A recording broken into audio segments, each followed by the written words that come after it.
Last week on Behind the Gate, Tim Geiser made it 6 race wins in a row to complete a stunning turnaround in the MXGP Championship standings, turning a 40-point deficit into a 13-point lead over Tony Cairoli, who was far from his brilliant best in Russia. The Slovenian was pushed all the way by Arno Tonus in Orleanoc, while a milestone was reached for Jeremy Seewer, finding himself on the MXGP podium for the first time. In MX2, Jorge Prado reverted to type. Having lost his 100% record in France 2 weeks previously, the Spaniard produced a 6th 1-1 of the season to extend his advantage in the standings over Thomas Kier Olsen to 20 points. However, less than a week later, we're back here in Kegums, the sandy home of the MXGP of Latvia since 2009. Will this be an opportunity for TKO to land a counterpunch in the title fight? After all, the Dane has topped the box here for the last 2 years in MX2 and could really do with completing a Latvian hat-trick. Cairoli also looking to stop the rot in MXGP after 3 consecutive hard-packed GPs. But KTM with another joker in the pack now after defending champion Jeffrey Hurlings made his long-awaited return from injury last week with a highly creditable 4th overall. Cairoli and Geiser have won every race between them this season, but Hurlings loves this place, taking his first ever MXGP victory here 2 years ago. He couldn't. Could he? This is the MXGP of Latvia.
Julian Lieber takes us for a spin around this Kegum circuit here in Latvia. It's about 95 metres to turn 1, a 180 right. Immediately past pit lane into turn 2, a 90-degree left, and then over the first of several climbs here at this Zelterzerk circuit. Dropping down the other side through a 90-degree left. You can already see how this circuit is going to shape up over the course of the weekend. And then into another 180 left just here.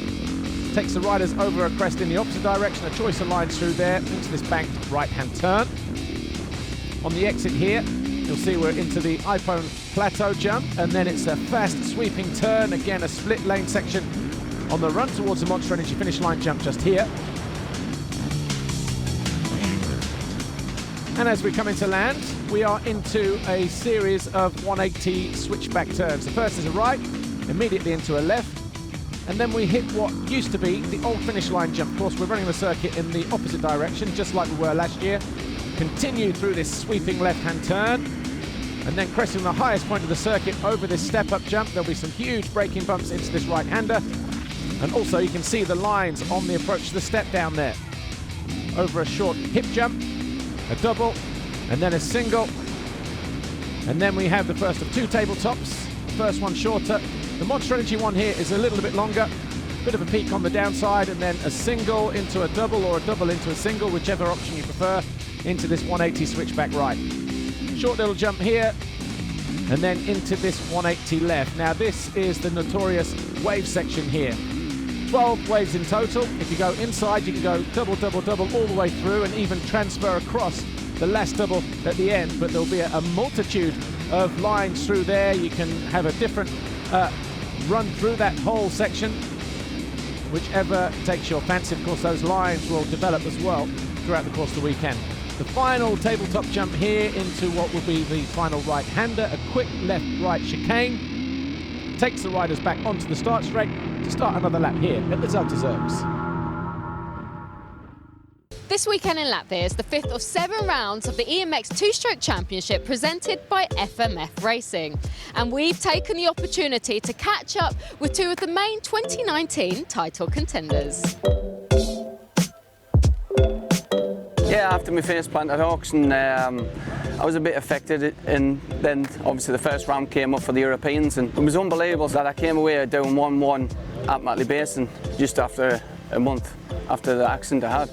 I had 3 good race wins, and then obviously it went a bit pear-shaped. I've had a 12th and then I had a 8th, which I had good points lead, and now Chris had it back and then I've getting it back again. But my approach is just trying to be consistent, trying to get on the box every round remaining, and hopefully I can do it.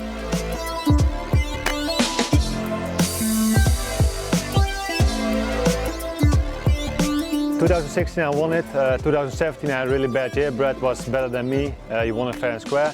2018 we had a really good fight till the end of the race. I fortunate the DNF, but this year we're back at it again, and only 3 rounds to go now, and we're close in the points, so it's going to be really exciting to see who's going to be champion. I think the last 3 rounds are just all in. It's only 8 points between me and Brad, so this weekend is very important for the points, is what's going to happen. Last weekend in Russia, it was also a little bit in my head that I don't want to crash. I want to stay safe for my family because they need me at home. But that's also bring more focus, because you want to do good and you want to finish the races smart and don't make stupid mistakes. Since I have my twins, it changed my approach to riding. At the beginning of the year, I need to know where I'm going. I need to plan my days off work because I have 40 hours work week, and especially with Russia and Latvia and Turkey, you need the half week off. So I take all my 3 days off work for riding my bike, and then next to riding and my work, I also have my family, so that makes it a little bit harder. But so far so good. I'm enjoying this, and I'm really happy how things work out. So if I continue like this, then it's going to be perfect.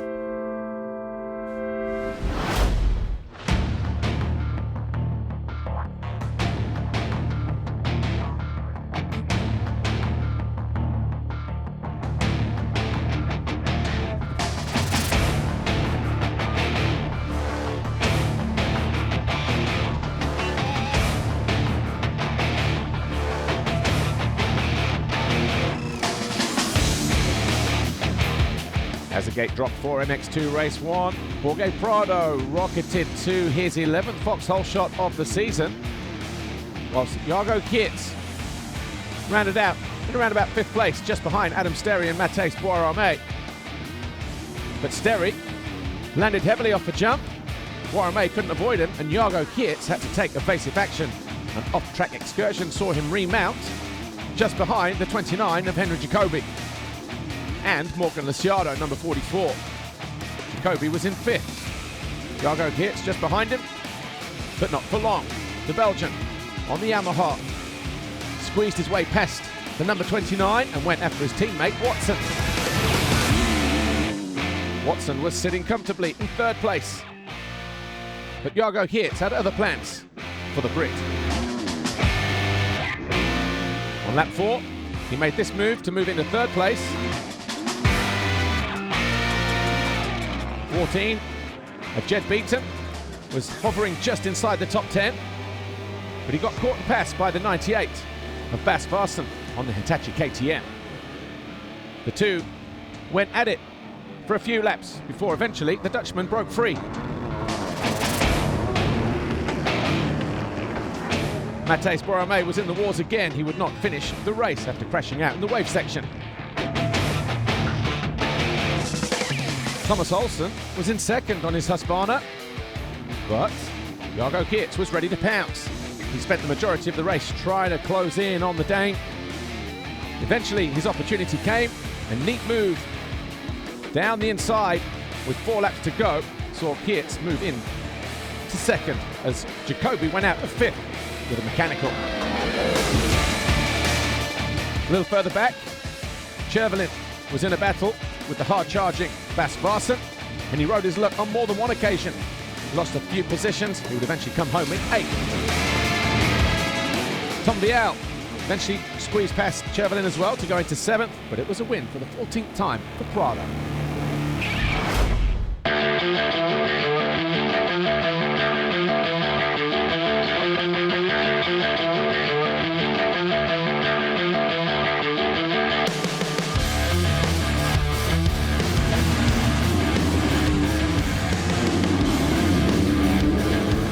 On board with Michele Chervelin as he could see the 61 of Prado disappear into the first turn. He propped up Adam Sterry, who looked like he was about to fall.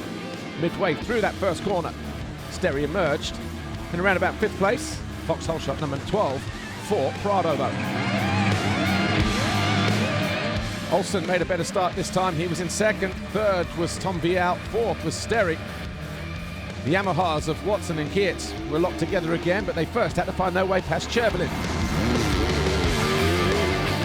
Chervelin all of a sudden down to 7th as Geerts once again went after his teammate Watson. Found a way past early on, just like he did in race 1. This time though, he had to go after Sterry. Mitch Evans, already riding with a shoulder injury, wasn't so lucky. He was upside down and out of the race. Geerts made the move on his teammate and then went after Sterry. The pass put the Belgian into 4th. He then went after Vial for 3rd. This time, Olsen wasn't too far up the track, ahead of him in 2nd. Watson also made his way around the Frenchman to go into 5th place.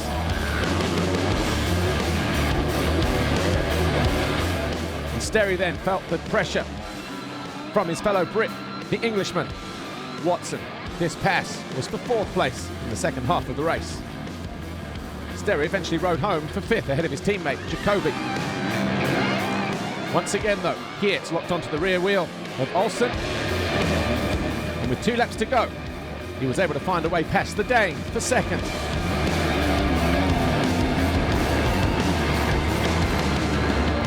Jacoby had to settle for 5th after charging through the field from 22nd on the opening lap. Meanwhile, Maxime Renault eventually came home in 8th place on his Yamaha. Geerts eventually pulled clear of Olsen, but no one was a match for Jorge Prado this weekend in Latvia. The Spaniard romped home to take win number 15 in race number 2 on his Red Bull KTM. And with it, his 24th career victory. Geerts 2nd, Olsen 3rd, Watson and Vassen rounding out the top 5. Prado now 30 points clear of Olsen, Geerts 3rd, Watson up to 5th after this weekend's performance. But it's Jorge Prado who stood on the top step of the podium, so far undefeated in the rounds that he's raced in 2019. Next stop, Teushenthal, Germany.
New season now and a new rider lineup. Quite a rookie riders. Pauls was a MX2 world champion. AJ has a massive raw speed, you know, and a talent. We believe, you know, they can have a good season. They can be successful already this season. But especially for the future, we see for 2020-21 that they can be one of the guys, you know, battling for the wins. Transferring to Husqvarna was a big thing for me. The bike is good, suits me good. It changed me as a person also, and I'm still like learning a lot, but also the bike gave a lot. So complete package is really a big difference. Preparing for the season, I was interrupted with an ACL injury, which was not easy, and especially because I had to change it to the 450s to move to the MXGP class. Aside from the injury, I think the transition to the MXGP class has been quite good because we've been building up step by step and getting better every race. It's great to have a Finnish GP back. I think the complete paddock will like it. Everything will be brand new. Knowing the Finnish, you know, I think it's gonna be quite organized event. Kimi Räikkönen is the team owner and he's very involved in running of the teams. He loves riding dirt bikes, you know. He is actually a really good rider. Motocross, you know, is of course very difficult, but still he's doing very well. He's a great athlete generally. He's a big motocross fan. To reach the top spots of the MXGP class, of course, I'm quite confident that I'm gonna reach it one day because I have a really good team behind me, really good people behind me, and you know, I'm a hard-working guy. So you know, with the hard work and a bit of talent, I think in motocross you can do big things. I'm really looking forward to put a good result together because that's what I need, because I really trying my best every weekend, just I fail there and there, you know, so it's time to put it again on top. Yeah, for sure. When I got my first MXGP podium in Mantava, it was really like a relief because it felt so good to be back on the podium, you know. Even when I was there, I didn't know what I had to do. It felt somehow weird, and but still, I really enjoyed it. It was a special moment. I don't have different setup or anything, maybe a little bit higher seat, just small things, and in the end somehow I feel the best with running the normal setups. I've been told already from quite young age. We didn't waste time with playing around with small bike when in the end I have to end with big bikes, working from early age to understand the bike and everything, and so far I think for sure we didn't do a big mistake about that. I really love this track, and it's nice. It's really tough, and even if it's hot, it's even more demanding. It's always nice to come back for my home GP. It's a bit exciting, it's a bit maybe more stressful than a usual GP, but of course I really love to ride at my home track in front of my home crowd.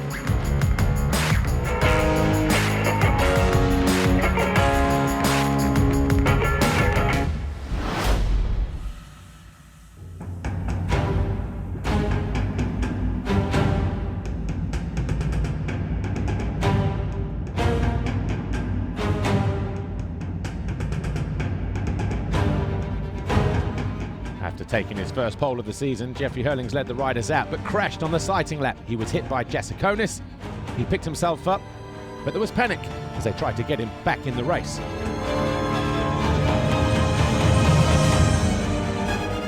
When the gate did drop, it was the number 84 who held the tightest line. He came away with his first foxhole shot. But on the exit of the turn, it was Tony Cairoli who managed to take the lead. Monticelli was right there as well, so too Jeremy Seewer, who we're on board with here on his Yamaha. Geiser snuck up the inside of the Swiss rider, pushed him into 5th place. Cairoli led. Arno Tonas was trying his best to find his way around Hurlings, who was there in 2nd. Eventually, the opportunity came. Further back, Paul Jonas was having a nightmare. This was one of several crashes for the Latvian at his home round. Hurlings was sat behind his teammate whilst being caught by the 4 and the 243 of Tonas and Geiser. Febvre, though, blitzed past the Honda rider and moved himself into 4th, and at the same time, Hurlings got caught napping. He was pushed to 3rd by the number 4 of Arno Tonas on his Yamaha. He tried to retaliate, the two almost collided, but Tonas hung on, and a lap later, he took the lead from Cairoli. Two KTMs then battled over supremacy. And it was Herlings who eventually went through on lap 7, pushing his teammate Cairoli into third. The fans were loving every minute of it. Next up was Roman Fevre.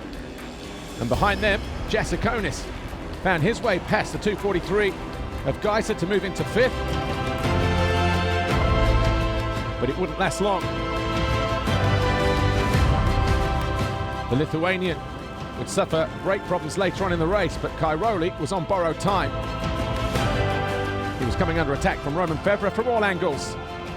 Eventually, the 27s ran out. Jasikonis would have to park his Husky. Tonus was looking solid at the head of the field as he continued to lead, but with 2 laps to go, Herlings got himself onto the rear wheel. And a slight bobble on the exit of a corner allowed Herlings to go around the outside and take the lead with 2 laps to go. Herlings hung on for victory in race 1 from Tonus and Cairoli.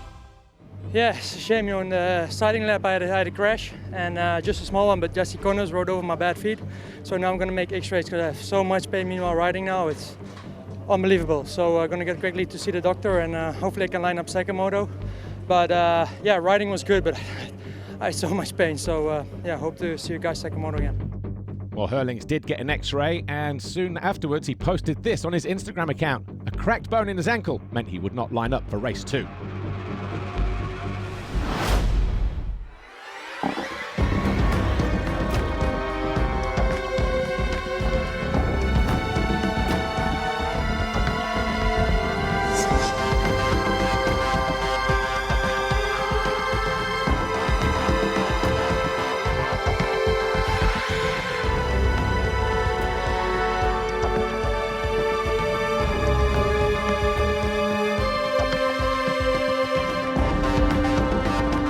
With no Herlings lining up for race 2, everybody else had their eyes on a possible Grand Prix victory. As they charged into the first turn, it was Arno Tonus who took his 3rd Foxhole shot of the year on the Yamaha, closely followed by Geiser. But from out of nowhere, Jeremy Seewer snuck into the lead. He was closely followed by AJ. Jasikonis ran wide though. Geiser maintained 2nd. Tommy Searle went down and would not rejoin the race. His woes continued. Cairoli was the lead KTM rider, but his race was cut short. Over this jump, whilst in 4th or 5th place, he got sideswiped, he went down, he picked himself up, but was narrowly avoided by the chasing pack. A dislocated shoulder, maybe the injury that Cairoli was not looking for. Seewer was comfortable at the head of the field though. Tonus, Geiser, Monticelli, Jasikonis and Van Horbik all gave chase. Relax, focus. Just some of the messages on the boards from the pit crews. But Seewer was in a world of his own. Tonus, possibly realising he could take the overall Grand Prix victory, started to tighten up. Geiser was on the prowl. He closed in 3rd. And after several attempts, the Honda rider found his way past into 2nd. He then went after Seewer. Van Horbik was solid, sat back in 4th position, but he was being caught by the 461 of Fevre as Seewer was starting to ride his luck. 1 or 2 little mistakes started to creep into the Swiss rider's game. And before long, the Slovenian had broke down the walls. He charged up the inside, scythed his way into the lead on lap 12 of 18. The Slovenian was the new leader, but at this point, Tonus was still the overall winner, until this mistake allowed Fevre through. The Yamaha rider number 461 was now into 3rd. He went after his teammate, Jeremy Seewer. The 2 factory Yamahas battled, and this pass was decisive. It put Fevre on the podium, took his teammate off of the 3rd step of the podium. Geiser went on to win for the 10th time this year. Fevre came home 2nd, Seewer 3rd, Tonus 4th, and the Jerryman, Van Horbik, came home in 5th. Geiser was pleased just to have won the race. Fevre thought he'd won the overall, but this tells a different story. Geiser, Fevre and Tonus all shared the same points, and it was Geiser, because of his victory in race 2, that came out on top. He now has a 33-point advantage over Tony Cairoli, who we don't know yet if he will line up in Germany.